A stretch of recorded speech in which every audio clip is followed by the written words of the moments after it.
بہرحال ایک اور اہم معاملہ جس پر اب بات ہونے جا رہی ہے وہ ہے جناب کہ حکومت کے خلاف اپوزیشن بیانیہ کیا رکھے گی، اس پر بھی منقسم ہے۔ ایک جماعت کی جانب سے کیا بیانیہ ہوگا اس کے اندر بھی ہم دیکھ رہے ہیں کہ کوئی ایک متفقہ لایا عمل سامنے نہیں آ رہا۔ مدیحہ کیا ہو رہا ہے یہ؟ بالکل جی، یہی ہمیں بھی سمجھ میں نہیں آ رہا، ہم بھی کافی زیادہ کنفیوژن کا شکار ہو گئے ہیں کیونکہ پی ڈی ایم کی چھتری چلے جتنی بھی جماعتیں تھیں آپس میں جو ان کا نیریٹو ہے وہ کافی مختلف نظر آ رہا ہے۔ موجودہ جو صورتحال ہے اس میں مولانا فضل الرحمان کو بھی دوبارہ پی ڈی ایم کو متحد کرنے کا اس میں ہم نے دیکھا کہ خیال آ گیا ہے۔ مولانا فضل الرحمان صاحب کا کہنا ہے کہ جو لوگ غلطی کر کے گاڑی سے اتر گئے ہیں وہ واپس آ جائیں۔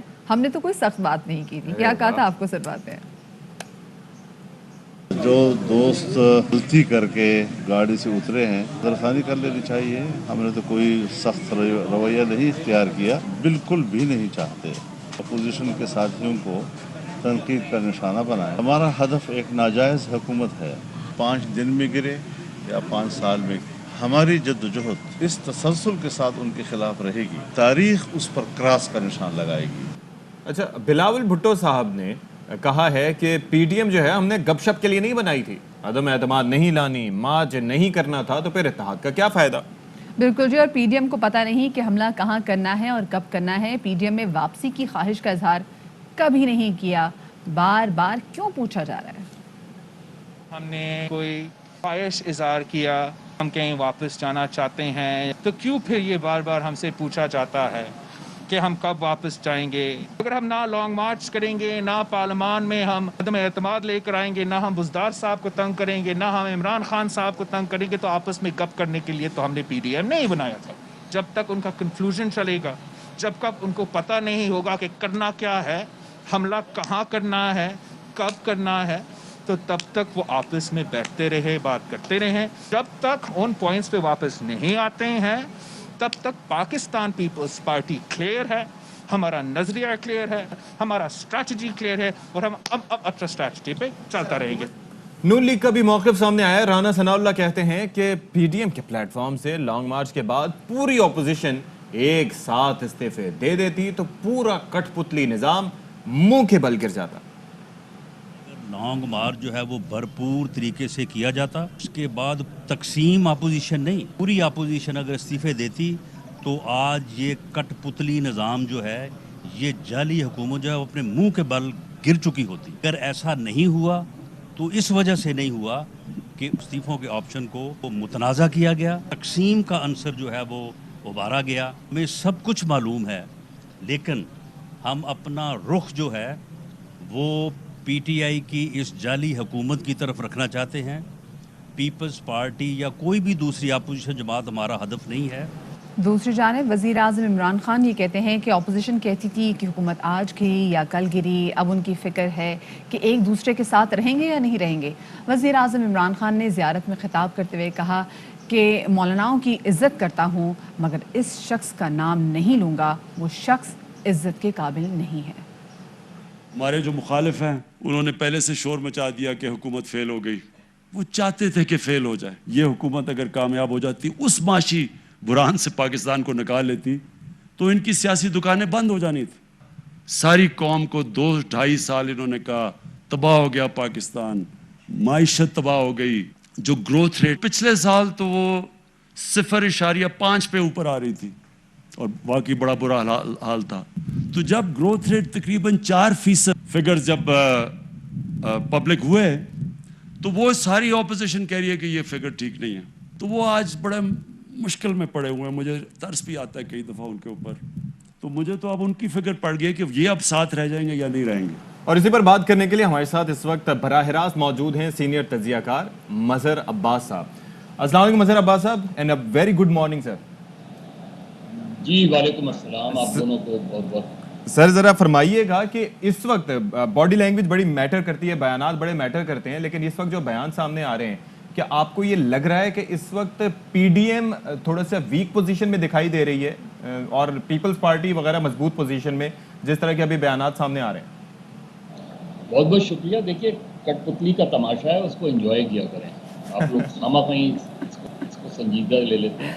اب یہ چاروں بیانات جو ابھی آپ نے سنائے ہیں، اس کا اندازہ کر لیں کہ کس طریقے سے ڈوریاں ہلتی ہیں اور کس طریقے سے ایک کٹپتلی ادھر سے ادھر ہو جاتی ہے، پھر وہ ادھر سے ادھر ہو جاتی ہے. مولانا فضل الرحمان کا بیان اٹھا لیں، وہ کہتے ہیں کہ جی اگر کوئی گاڑی سے اتر گیا دوبارہ گاڑی، اب گاڑی سے آدمی کس وقت اترتا ہے؟ جب چلتی ہوئی گاڑی سے. اسی وقت یا تو وہ دیکھتا ہے کہ ڈرائیور جو ہے وہ غلط سمت پر جا رہا ہے، جی یا جی بریک فیل ہو گئی ہیں. یا بریک فیل ہو گیا ہے، یا اسے لگتا ہے کہ کہیں ٹائر میں کچھ گڑبڑ ہو گئی ہے، یا پھر اسے لگتا ہے کہ شاید پیٹرول ختم ہو گیا، میں دوسرا نام نہیں لیتا، چلیں چھوڑیں. پیپلز پارٹی کا آپ اٹھا لیں، پیپلز پارٹی کہتی ہے کہ طے کریں کہ اپوزیشن کیسی کرنی ہے، اگر مارچ نہیں کرنا، وہ نہیں کرنا. لیکن جب سینٹ میں لیڈر آف دی اپوزیشن کا معاملہ آتا ہے تو وہ حکومت سے ہی جا کے ووٹ لے لیتے ہیں، انہی کے اتحادیوں کو اپنے ساتھ شامل کر لیتے ہیں. مسلم لیگ نون کہتی ہے یہ جانتے ہوئے بھی کہ 2014 میں جب پی ٹی آئی کے لوگوں نے استعفے دیے تھے تو کتنے مہینے وہ استعفے لٹکتے رہے تھے. تو اول تو این بلاک ریزگنیشن کا ہوتا نہیں ہے، اور اگر این بلاک ریزگنیشن دیں تو وہ ایکسیپٹ نہیں کرتے. گورنمنٹ کے پاس بہت ٹائم ہوتا ہے، وہ 6 مہینے اسپیکر لے کے بیٹھا رہے گا ان استعفوں کو توڑ دے گا. مزید صاحب قطع کلامی کی معذرت، لیکن ہم نے جیسے دیکھا کہ رانا ثناء اللہ صاحب نے بھی کہا کہ ایک ساتھ ہی اگر تمام طرح اپوزیشن جو ہے وہ استعفے دے رہی تھی تو حکومت منہ کے بل آ کے گر جاتی. ایک طرف جب وہ استعفوں کی بات کر رہے تھے تو دوسری جانب ہم نے یہ بھی دیکھا کہ وہ مختلف حلقوں میں الیکشن کی تیاریاں بھی لڑ رہے تھے، تو لوگ بھی کنفیوز ہو گئے تھے بھائی آپ لوگ کرنا کیا چاہ رہے ہیں. دوسرا یہ بار بار ہم نے دیکھا کہ جو عوام کے لیے سڑکوں پہ نکلنا چاہ رہے تھے، اب عوام کہہ رہی ہے کہ تسی تے آپس سے لڑے ہو تو پھر اسی انکار سمجھا. یہ تو وہ والی سچویشن ہو گئی ہے. دیکھیے وہی سچویشن ہے نا، اپوزیشن کا اس وقت اپوزیشن لگ رہی ہے کہ حکومت گراتے گراتے وہ خود گر گئے ہیں. اور اسی لیے جب اتنی ڈیوائیڈڈ اپوزیشن ہو نا تو حکومت کے لیے چیلنج اپوزیشن نہیں ہوتی. حکومت کے لیے اپنے خود مسائل بہت ہوتے ہیں. ابھی آپ نے اس سے پہلے ایم کیو ایم والوں کا سنایا. اب حکومتی اتحادی مطالبہ کرتے ہیں، حکومت خود مطالبہ کرے تو پھر عجیب سی بات لگتی ہے. حکومت کو تو ایگزیکیوٹ کرنا ہوتا ہے چیزوں کو، اور وہ یہی پرابلم گورنمنٹ کی بھی ہو رہی ہے کہ وہ اپنے اتحادیوں کو اور اپنے اندر جس طرح جہانگیر ترین اور ان کے گروپ ہے ان لوگوں کو کی مسائل میں گھرے ہوئے ہیں. اور اپوزیشن کا سب سے بڑا مسئلہ یہ ہے کہ اپوزیشن کس کی جائے، حکومت کی اپوزیشن کی جائے یا پیپلز. اچھا مظہر صاحب، ایک اور چیز بڑی امپورٹنٹ ہے. جس طرح سے ہم بات کر رہے ہیں کہ جناب بجٹ کی آمد ہے، اور ایسے میں بجٹ کا وہ ٹائم ہوتا ہے جب تمام اپوزیشن جماعتیں اگر متحد ہوں تو وہ ٹف ٹائم دیتی ہیں. لیکن اس بار آپ کو دکھائی دے رہا ہے کہ ایسا ہو پائے گا، یا یہ سلسلہ یوں ہی چلتا چلا جائے گا بجٹ پاس ہونے تک یا پیش ہونے تک؟ دیکھیے پارلیمنٹ کے اندر پھر اپوزیشن جو ہے وہ بائی اینڈ لارج اس لحاظ سے اکٹھا رہتی ہے، کیونکہ ظاہر ہے اگر وہ اکٹھا نہیں رہیں گے تو وہ کیا پوزیشن لیں گے. تو میرا خیال ہے پارلیمنٹ کے اندر ضرور وہ اکٹھا ہوں گے. اپوزیشن کے وہ حکومت کے بجٹ پر تنقید بھی کریں گے، تقریر بھی کریں گے، لیکن ایسی اسٹریٹجی نہیں لگتی. کیونکہ دیکھیں سینٹ کے اگر پچھلے سال آپ کو یاد ہو تو ان کے پاس ایبسولوٹ میجورٹی تھی، لیکن وہ چیئرمین سینٹ کو ووٹ آؤٹ نہیں کر پائے. بالکل، یعنی ان کے پاس 64 کے قریب سینیٹر تھے لیکن وہ ہار گئے. تو جہاں آپ کے پاس میجورٹی ہو اور آپ اپنی میجورٹی کے بل بوتے پر بھی کچھ نہ کر پائیں تو یہاں تو آپ کے پاس ایبسولوٹ انٹل انلیس جہانگیر ترین گروپ یہ فیصلہ کرتا ہے کہ جی ہمیں نہیں دینا بجٹ کے منی بل پہ ووٹ نہیں دینا، تو ظاہر ایک کرائسس تو ضرور کھڑا ہوگا حکومت کے لیے. تو اس کے آثار دکھائی دے رہے ہیں آپ کو جہانگیر ترین گروپ کا؟ دیکھیے ان کا یہ انٹینشن ضرور ہو سکتا ہے، این ممکن ہے کہ نہ ہو یہ، لیکن انٹینشن ان کی یہ لگ رہی ہے کہ اگر ہم نے بجٹ سے پہلے اور بجٹ کے دوران کوئی پوزیشن نہیں لی تو بجٹ کے بعد تو عمران خان بہت مضبوط ہوں گے، بجٹ کے بعد تو حکومت بہت مضبوط ہوگی، بجٹ کے بعد جہانگیر ترین گروپ جو ہے وہ بہت کمزور ہو جائے گا اور حکومت. اور یہ یاد رکھیں کہ اگر یہ ان کی مصالحت ہو بھی گئی تب بھی آئندہ الیکشن میں جہانگیر ترین کے ساتھ جو لوگ ہیں، جس عمران خان کو میں جانتا ہوں، ان میں سے بیشتر لوگوں کو ٹکٹ نہیں ملے گا. اچھا، تو اس کا مطلب ہے کہ ہم خیال گروپ کے پاس بھی اور اپوزیشن جماعتوں کے پاس بھی بڑا کم وقت ہے کہ وہ کسی طریقے سے حکومت کو ٹف ٹائم دینا چاہتی ہے تو یہ بجٹ سے پہلے ہی کر لیں. دیکھیے اگر اپوزیشن نے اس ٹائم پہ اکٹھا نہیں ہوئی، جو کہ نہیں نظر آ رہی مجھے کم سے کم، اور اگر انہوں نے مطلب جس طرح ہم خیال گروپ ہیں یا جہانگیر ترین گروپ ہے، مجھے نہیں پتا جہانگیر ترین صاحب کی اس وقت کیا انٹینشن ہے اور ان پہ کیا جو ہے وہ اشارے مل رہے ہیں، لیکن بظاہر لگ رہا ہے کہ بیرسٹر علی ظفر کی رپورٹ آلریڈی متنازع ہو گئی ہے، کیونکہ رپورٹ آنے سے پہلے، رپورٹ جمع کرنے سے پہلے اتنی خبریں آ گئی رپورٹ کے متعلق کہ اب جو بھی رپورٹ آئے گی وہ ایک نہ ایک فریق اس کو کوشچن کرے گا.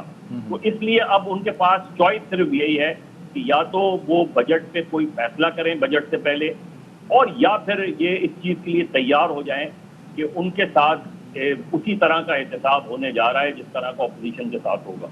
ٹھیک ہے. اچھا ایک اور چیز، یہ جو وزیر اعظم صاحب ہیں انہوں نے خطاب کرتے ہوئے یہ کہا کہ ہم مشکل حالات سے نکل رہے ہیں اور معیشت کی بحالی کے حوالے سے اور جو ترقی کے حوالے سے، بہتری کے حوالے سے آئے روز نمبرز بھی جاری کیے جاتے ہیں اور اس پر یہ بھی اس کو کہا جاتا ہے کہ جی بڑا بہتر ہو رہا ہے، سب اچھا ہوگا، اور وہ پر امید بھی ہیں کہ جی اگلی بار بھی ہماری ہی سرکار ہوگی. تو آپ کو ایسے امکانات دکھائی دیتے ہیں ابھی کرنٹ سینیریو کو مد نظر رکھتے ہوئے؟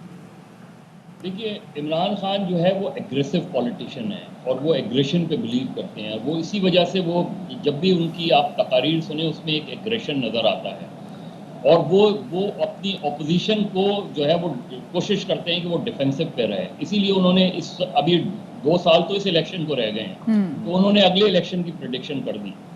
اکنامک انڈیکیٹرز اچھے ہیں لیکن اس کے ٹرکل ڈاؤن افیکٹ ابھی تک لوگوں تک نہیں پہنچے. آپ بازار میں نکل جائیں آپ کو پتہ چل جائے گا کہ مہنگائی کتنی ہے. بالکل. تو جب تک لوگوں تک وہ چیز نہیں پہنچتی تو لوگ تو اس چیز کا نہیں دیکھیں گے کہ جی آپ کے معاشی اشاریے کتنے بہتر ہو رہے ہیں. تو یہ دیکھیں گے کہ میری پرچیزنگ پاور بڑھی ہے یا نہیں بڑھی. اگر نہیں بڑھی ہے تو وہ اس چیز کو نہیں مانے گا، ان ساری چیزوں کو.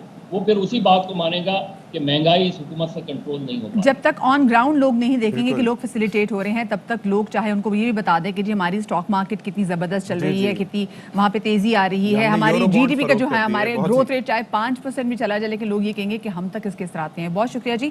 سینئر تجزیہ کار مظہر ہمارے ساتھ موجود تھے. بڑی سیر حاصل اپنے گفتگو کی، لیکن اس کے ساتھ ساتھ آپ نے نوٹ کیا کہ کل جہانگیر ترین صاحب کی جو باڈی لینگویج تھی اسپیسیفکلی جب وہ میڈیا سے گفتگو کر رہے تھے، کہہ رہے تھے بہت ساری ایسی چیزیں ہیں جو کہ ایسی ہیں کہ میں میڈیا کے سامنے لانا چاہتا ہوں لیکن ابھی نہیں، بیکاز ہر چیز کی سیاست میں ٹائمنگ بڑی امپورٹنٹ ہوتی ہے. اور ظاہر ہے جہانگیر ترین صاحب جس طرح سے مظہر عباس صاحب فرما رہے تھے کہ وہ ان کو بجٹ سے پہلے پیش ہونے اور پاس ہونے سے پہلے کوئی پوزیشن لینا ہوگی، کیونکہ اس کے بعد irrelevant ہو جائیں گے، کیونکہ بجٹ پاس ہو جائے گا، وزیر اعظم صاحب مزید مضبوط ہو جائیں گے، اور یہ ایک سگنیفیکنٹ وکٹری ہوگی. I believe this is the time جہاں پر آپ کو اپنے کارڈز شو کرنے ہیں. You cannot keep your cards close to your chest for the really long time.